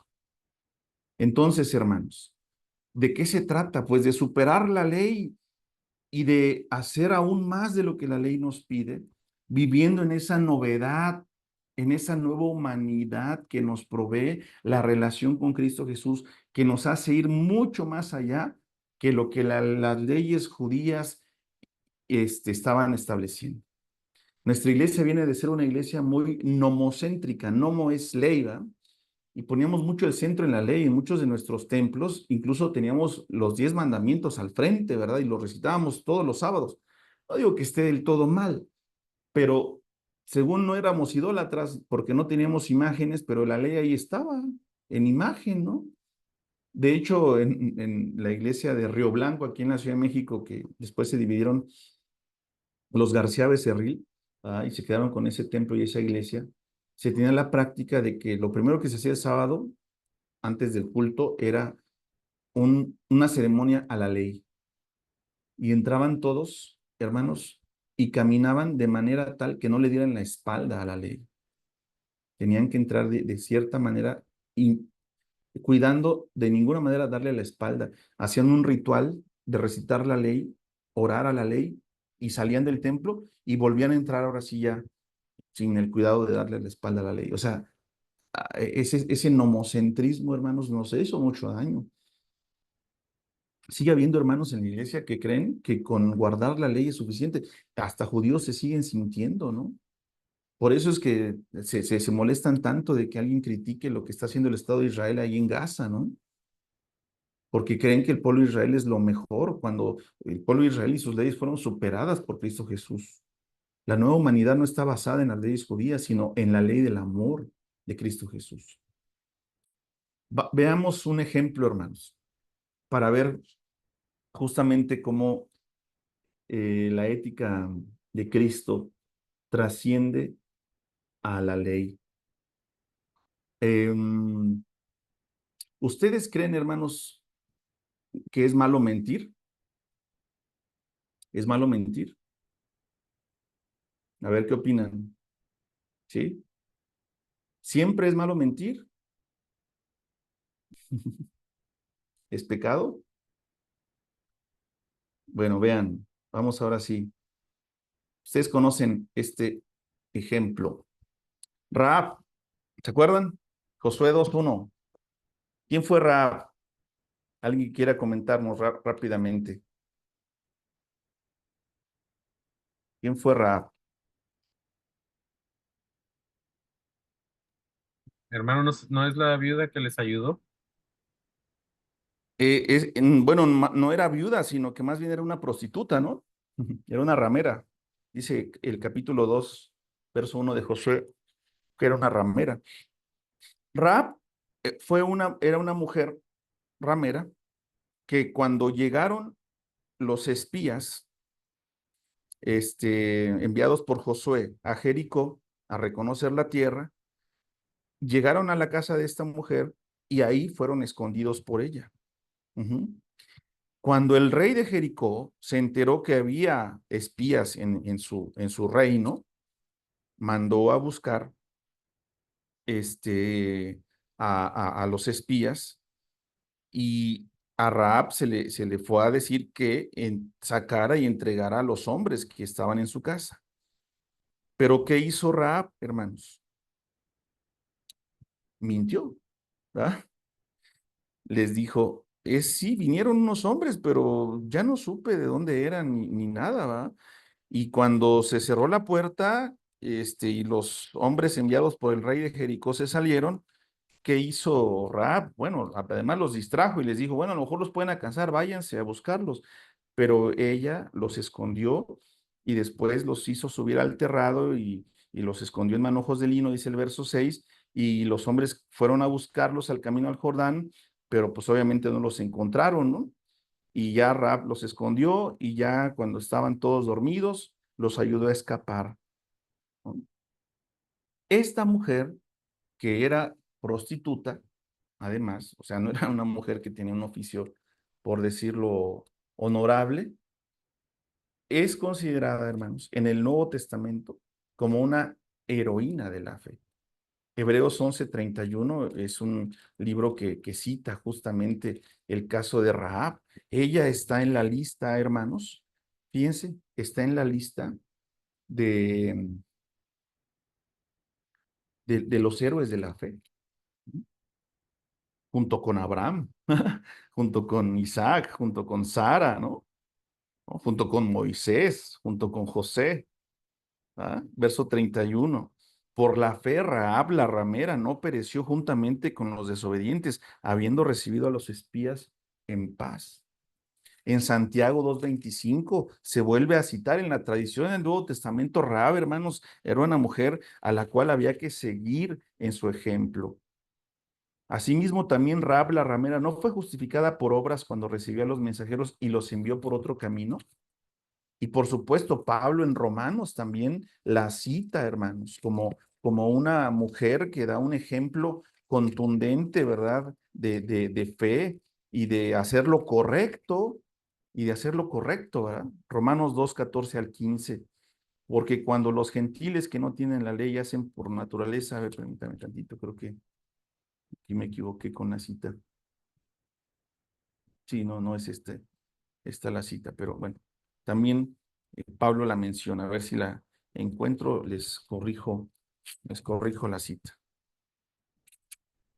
Pero bueno, vean cómo, hermanos, eh, Rahab se convierte en un modelo a seguir, en un ejemplo de fe, de fidelidad, pero Rahab, hermanos, mintió. Vean cómo aquí, cuando nosotros decimos que mentir es pecado, estamos haciendo una afirmación contundente que si la aplicamos de tajo, nos puede meter en problemas en cuanto a la ética cristiana, en cuanto a la ética de Cristo. Por eso es que no es tan sencillo y no deberíamos ser tan categóricos en nuestras respuestas, ¿no? ¿Es malo mentir? Depende. Yo diría que depende. Si la ética de Cristo te lleva a salvaguardar la vida de personas inocentes a través de tu mentira, esa mentira es buena. Fíjense, hay un caso, bueno, hay varios, ¿no? Pero les voy a decir dos rápidamente. El primero eh, es de la Segunda Guerra Mundial. De hecho, hay un libro y después una película que se llama La lista de Schindler. ¿Alguien la ha visto? Bueno, en esa película, hermanos, se trata de un hombre empresario rico, creo que polaco, que tenía empresas, era empresario, y entre otras cosas, él le proveía este, em, armas y balas a los soldados de, de Alemania. Y entonces, pues él era parte del mecanismo de la guerra, ¿no? Y hacía mucho dinero con la guerra, pero en algún momento él se sintió muy profundamente conmovido por la masacre que estaba haciendo Hitler en contra de judíos. Y entonces él decidió hacer algo. Y lo que hizo fue generar un mecanismo a partir del cual él contrataba a judíos como mano de obra muy barata para trabajar en sus fábricas, pero en realidad él no necesitaba a esos trabajadores, sino que los contrataba porque era la manera de librarlos de la muerte. Esos judíos a los cuales él contrataba y que trabajaban en sus fábricas, ya no eran enviados a los guetos, ¿no? A los centros de concentración y de exterminio. Y entonces un judío, hombre, mujer, niño que él contrataba, era una vida que él salvaba. Pero él generó un mecanismo engañoso. Él estuvo engañando al gobierno alemán. Por un lado, porque contrataba empleados que no necesitaba, y por otro lado, porque además él decidió generar balas defectuosas. Hacía balas, pero esas balas no cumplían su función, porque las hacía intencionalmente defectuosas para eh, que no siguieran usándolas para matar. Llegó el momento, hermanos, en que él se acabó toda su fortuna contratando a judíos. Por cada judío él tenía que pagar una cantidad al gobierno alemán. Se acabó toda su fortuna contratando judíos. Su mecanismo, hermanos, para salvar vidas fue mentirosa, engañosa. Pero yo estoy totalmente seguro de que esas mentiras que él dijo, ese mecanismo que él usó para engañar al gobierno, fue algo totalmente correcto y bueno. Otro ejemplo, también en esa época de la Segunda Guerra Mundial, ¿ah? Un granjero refugió a una familia de judíos que venían huyendo de la Gestapo y los estuvo escondiendo en su casa, ¿verdad? Y creó un sobrepiso en su casa para ahí esconder a esa familia. Y cuando llegaron los soldados alemanes y preguntaron si ahí había una familia de judíos, él les dijo que no, ahí no había nadie y los soldados pasaron a revisar y pues no encontraron a nadie, pero no encontraron a nadie porque él los tenía escondidos, ¿no? Y después de que se fueron, él sabía que quizás ya alguien lo había señalado de que ahí efectivamente vivía esa familia y lo que hizo fue sacarlos en una carreta llena de paja y llevarlos a otro lugar para que pudieran seguir huyendo y salvar sus vidas. Este hombre mintió, pero hizo lo bueno, ¿no? La ética de Cristo, que va más allá de hacerlo eh, moralmente correcto, nos debe de llevar a evaluar, hermanos, y tomar decisiones que trasciendan la simpleza a veces que usamos para decir es malo esto o es bueno esto. Las circunstancias nos pueden decir mucho, pero lo que debe de estar por encima de nuestro criterio es justamente la ética de Cristo, el ejemplo de Cristo Jesús. ¿Sí? Bueno, habiendo llegado, hermanos, el tiempo de la fe. Perdón, ya esto ya lo había comentado. Sí, caso de Rahab. Seguimos. Entonces, para ir cerrando, hermanos, este tema, para tener en cuenta, pensando en nuestras casas, iglesias, escuelas, trabajos y otros ámbitos de nuestro diario vivir, la ética, desde la perspectiva de Jesús, gira en torno a la práctica del amor, amar a Dios y al prójimo como a sí mismo.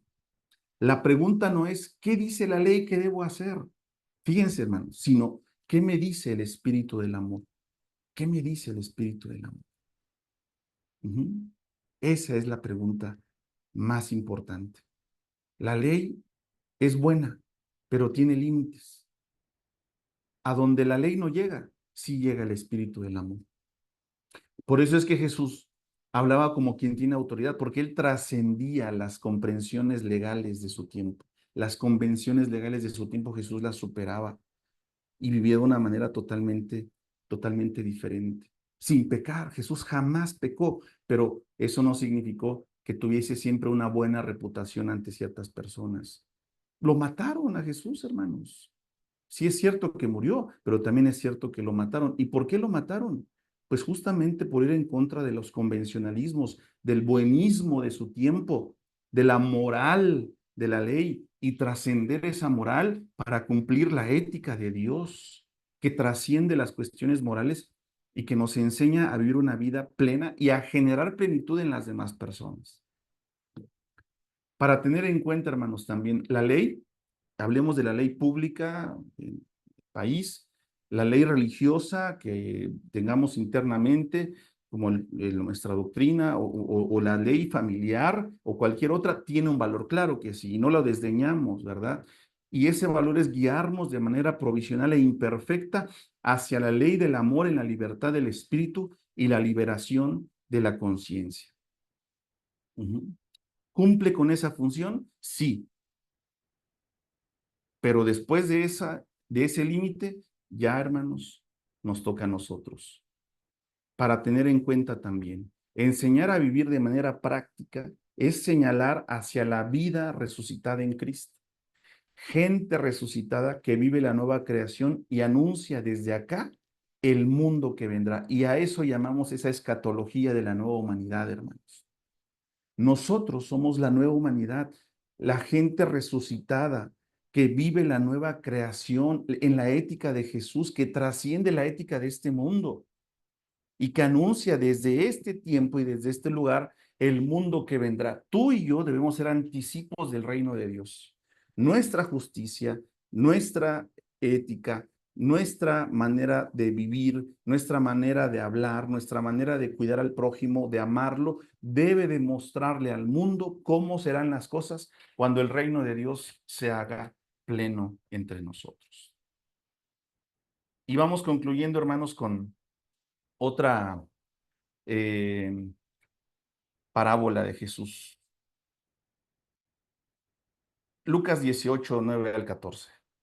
A unos que confiaban en sí mismos como justos y menospreciaban a los otros, dijo también esta parábola. Dos hombres subieron al templo a orar. Uno era fariseo y el otro publicano. El fariseo, puesto en pie, oraba consigo mismo de esta manera. Dios, te doy gracias, ¿ah?, porque no soy como los otros hombres, ladrones, injustos, adúlteros. Y quizás cuando estaba diciendo esto, volteaba a ver al publicano, ¿eh?, como otros, volteándolo a ver hacia abajo con desprecio, desde su buenismo, desde su moral elevada. Ayuno 2 veces a la semana, doy diezmos de todo lo que gano. Esa era la actitud y la oración del fariseo. Pero Jesús después describe al publicano y dice, más el publicano, estando lejos, o sea, ni siquiera se quería acercar a la parte del altar, porque se sentía indigno. No quería ni aún alzar los ojos al cielo, sino que se golpeaba el pecho. Os digo, perdón, se golpeaba el pecho diciendo, Dios, sé propicio a mí, pecador. Sé propicio a mí, pecador. Y dice Jesús, os digo que este, es decir, el publicano, descendió a su casa justificado antes que el otro, porque cualquiera que se enaltece será humillado, y el que se humilla será enaltecido. En el fariseo podemos ver lo malo de lo bueno, ¿va?, entre comillas. Ese fariseo tenía una buena conducta, hermano. ¿Se dan cuenta? Era socialmente bien aceptado, alabado, era encomiable lo que él hacía, tenía buena reputación, nadie podía decir que no era cumplidor de la ley, que no era un hombre fiel, nadie podía decir que no era un hombre justo, que no era un hombre honesto. Todo eso era este fariseo. Incluso ayunaba 2 veces a la semana, no una como manda la ley, sino 2. Y daba diezmo de todo lo que ganaba. Pero ¿qué era lo malo de todo esto, hermanos? ¿Qué era lo malo? Bueno, pues que él confiaba en que era un hombre bueno. Era un buenito en su conducta, pero su corazón estaba lejos de Dios. Su corazón no era un corazón que latiese al ritmo del corazón de Dios. Su ética no era la ética de Cristo. ¿Por qué? porque este hombre, con todas sus acciones buenas, con toda su conducta apropiada, menospreciaba a otros. Peor aún, no le importaban los otros, se importaba él mismo, él cuidaba todo eso, diezmaba de todo lo que ganaba, de ayunaba y todo lo demás por él, no por el prójimo, no por los demás. Tú y yo somos llamados, por supuesto, a no ser ladrones, ni injustos, ni adúlteros, y ayunar 3 veces a la semana si te da el cuerpo, pero no hacerlo por ti, sino hacerlo por amor a Dios, por amor al prójimo. Por eso es que Jesús pone este ejemplo y dice, el que fue escuchado por Dios y el que regresó justificado fue ese publicano. Y el otro, no. El otro no se encontró con Dios. El otro no tuvo un encuentro con Dios. Ya tenía su paga, como le dijo Jesús también a otros fariseos. Ya tienen su paga, si eso es lo que quieren, alardear y que los admiren y que les digan que qué bueno eres, que qué bárbaro, que quisiera ser como tú, pues ya tienen su paga. Pero nada más eso van a tener, no están cerca de Dios. En la imagen en la caricatura que está aquí a un lado, hermanos, está el fariseo en su yo, su traje de yo, ¿verdad? Sintiéndose superior, y por otro lado está el publicano pidiendo perdón, perdón, perdón, perdón. ¿Y con quién está Dios, hermanos? Este chiquito es Dios, porque Dios se hace débil con los débiles, se hace flaco con los flacos. Está con el que tiene un corazón humilde y contrito. Como mandó un friend request, le mando un mensaje Bueno, dialoguemos, hermanos. Vamos a concluir conversando estos últimos minutos que tenemos. Los escucho con todo gusto. Pues por ahí.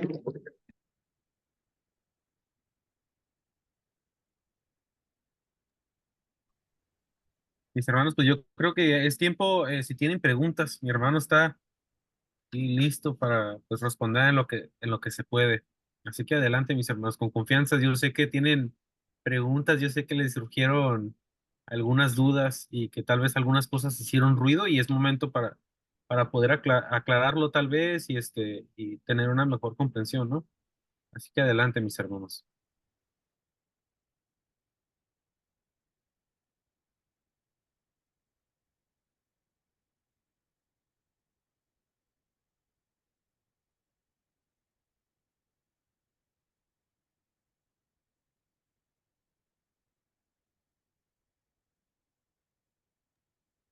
Pasamos, hermano.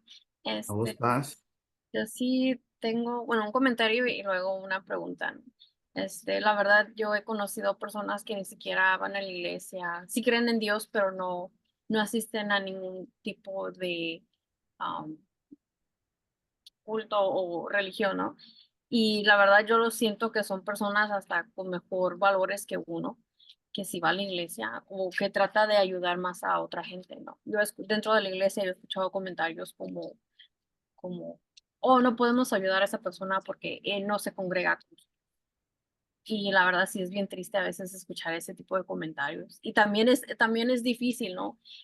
Si primero ayudas dentro de la iglesia a los hermanos que necesitan dentro de la iglesia, o sea, ayudas los que también están afuera.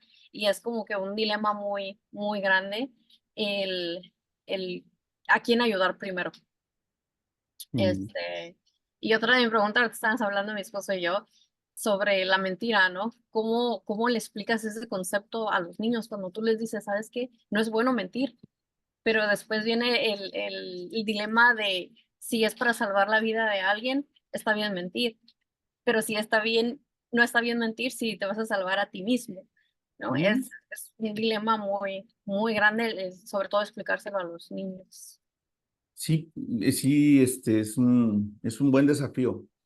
Pero yo creo que justamente como lo acabas de mencionar, ese sería una buena explicación, me parece a mí. O sea, si se trata de salvarte a ti mismo, no mientas. Pero si se trata de salvarle la vida a alguien, se vale. O sea, el punto es ese. La vida no es blanco y negro. Eso es lo que hay que enseñarle a nuestros hijos también. Porque a veces nosotros le enseñamos eso a nuestros hijos y a veces predicamos eso. ¿Esto es blanco o es negro? No, la vida es con matices de grises. Por ejemplo, eh, alguna vez a mí me han preguntado, pastor, ¿es malo el divorcio? ¿Es malo el divorcio? Es una pregunta ética, ¿va? Mi respuesta es, depende. De quién estamos hablando? ¿No?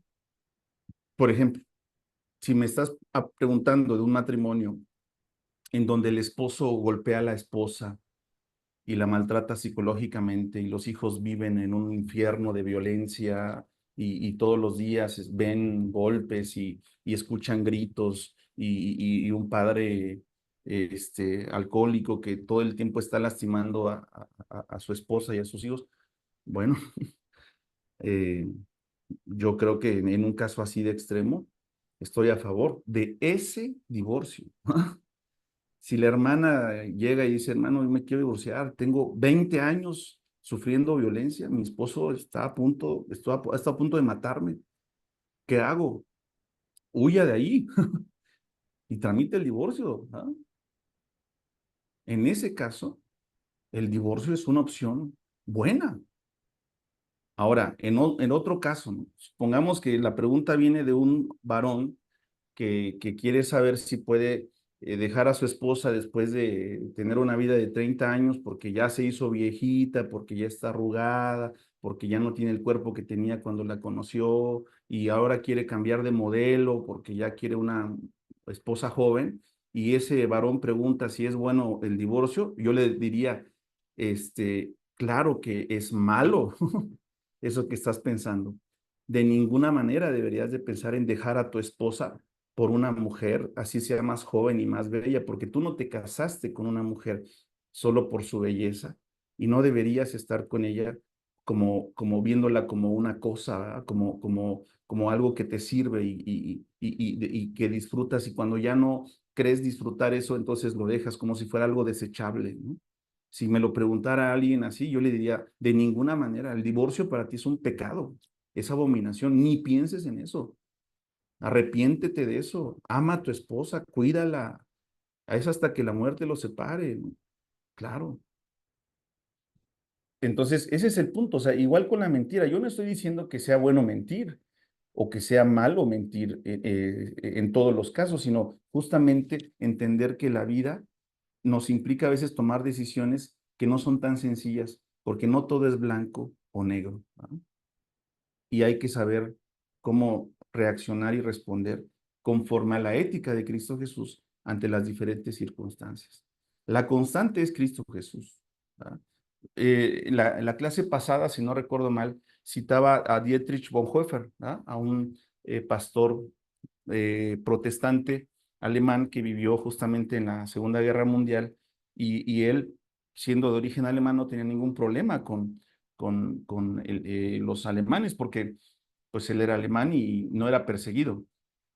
Fíjense, hermanos, algo que quizás ustedes saben, es algo muy vergonzoso para el cristianismo. La mayor parte de las denominaciones cristianas en Alemania, incluida la Iglesia Católica y la Iglesia protestante, cuando Hitler estaba en ascenso político, fue apoyado por los cristianos, por la mayoría de los cristianos.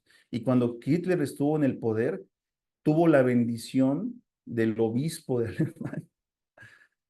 O sea, tenía de su parte a todos los cristianos. Como hoy, fíjense qué vergüenza. En Argentina, Milei, que es un loco, es una persona realmente diabólica, creo yo, fue apoyado por muchos evangélicos y muchos hermanos de la iglesia del séptimo día votaron por él. Lo andaban publicando en sus redes sociales. Yo tengo muchos contactos de allá porque viví por allá, ¿va? Y varios hermanos, ¡ay, qué bueno que ganó mi ley! Y ya no les va a dar ayuda a los pobres y ya no van a andar de haraganes los que reciben los programas sociales porque ya no se los va a dar. O sea, contentos porque la gente pobre ya no iba a recibir ayuda. O sea, ¿en qué Dios crees? O sea, entonces, ese es el punto, es lo que les digo. O sea, no es tan sencillo tomar decisiones, pero sí es muy clara la ética de Cristo y nos orienta muy bien hacia cómo posicionarnos, incluso en estas cuestiones políticas, ¿no? Pero volviendo al caso de Bonhoeffer. Bonhoeffer pudo haberse ido con sus líderes de la iglesia profesante alemana, porque los líderes de esa iglesia estaban a favor de Hitler, pero él se rebeló a sus autoridades eclesiásticas y al gobierno de Hitler. Se opuso a ese gobierno. Y en algún momento le ofrecieron ir a Estados Unidos a trabajar y él pudo haberse ido y librado su vida, pero él decidió quedarse en Alemania para defender a las minorías, entre ellos a los judíos, y hacer algo para combatir al régimen de Hitler. O sea, Bonhoeffer decidió estar del lado de las minorías y exponerse a la muerte, que finalmente ocurrió. Bonhoeffer fue fusilado por la Gestapo. Unos días antes de que entraran los aliados a liberar y a derrocar al gobierno de Hitler, Bonhoeffer fue asesinado por sus ideales, por seguir la ética de Cristo. Pero el seguir la ética de Cristo a él le implicó ser un rebelde ante su gobierno, ser un rebelde ante sus autoridades eclesiásticas, ¿verdad? E incluso participar, porque se sabe que él participó en algún momento de un complot que pretendía asesinar a Hitler. En la desesperación que tenían porque se acabara ese gobierno tan diabólico, él participó de un complot para asesinar a Hitler, junto con su cuñado y algunos otros cristianos, ¿ah?, de la resistencia en Alemania. Yo no estoy diciendo que haya sido bueno que él haya estado en este complot, pero lo que sí estoy diciendo es de que no es tan sencillo seguir la vida conforme a la ética de Cristo y que a veces eso nos puede llevar a tomar decisiones que no son políticamente correctas o que no son públicamente bien aceptadas. Pero lo que nos debe de preocupar es ser como Cristo, no tener una buena reputación ante todas las personas. A mí en Uruguay, los hermanos de la iglesia decían que yo era un pastor comunista, me decían, pastor comunista, tenemos un pastor comunista, porque cuando yo estuve allá, el gobierno era de izquierda y el presidente era Pepe Mujica. ¿No he oído de Pepe Mujica? Es un crack, Pepe Mujica, presidente que fue guerrillero y no digo que haya sido bueno eso, ¿verdad?, pero fue un buen presidente, ayudó mucho a la gente en Uruguay, no hay nadie que tenga hambre, que tenga frío, porque todos los menos favorecidos tienen lo básico, o lo tenían en aquel tiempo. Y yo respetaba mucho ese gobierno y hablaba bien de él, pero en la iglesia en la que yo pastoraba, yo era el único. Todos los demás estaban en contra de los gobiernos de izquierda. En mi punto de vista, la izquierda tiene cosas que corregir, por supuesto, y cosas que no están bien, pero si hacemos un balance, creo yo que hay posicionamientos que son muy, muy evangélicos. Por lo menos eso de ayudar a los pobres, a los menos favorecidos, debería de ser algo que como cristianos estemos siempre buscando que se haga, que se realice. Muy bien, hermanos, pues se acabó el tiempo. Muchas gracias a todos por estar. Y pues nos vemos el próximo lunes para concluir este curso de ética cristiana. Gracias, hermano. Pasa vos y a toda su familia. Muchos hermanos. Que pasen buenas noches y muchas gracias, mi hermano. Saludos. Todo gusto. Dios les bendiga. Un saludo a Muchas todos. gracias. Saludos. Pasa Un abrazo. vos, hermano Israel. Paz. Dios los bendiga, Paz. hermanos. Pasa vos, hermano. Pasa vos a todos. Oiga, hermano Israel, dice mi esposo que los modelos 64 son más caros que los del 24, que los modelos del año 24, que no se cambian, que los viejitos ya no se cambian. Ah. Ahí estamos oyendo, mi hijo, mi esposo y yo, estamos oyendo todo y se ríe cuando dijo del modelo. Dice, no, los 64 ya son más buenos y más, son los mejores Más hechos. resistentes. Más Ah, resistentes. ok. Ya el modelo 24 dice como que ya no, que sea modelo 24. Ya son más Ok. artificiales. Bueno, saludos a la familia, hermana Norma. Gracias, hermano. Saludos, bendiciones. Buenas noches, Paz. descansen. Buenas Descansen. noches, hermano. Bendiciones. ¿No tienes hinchado?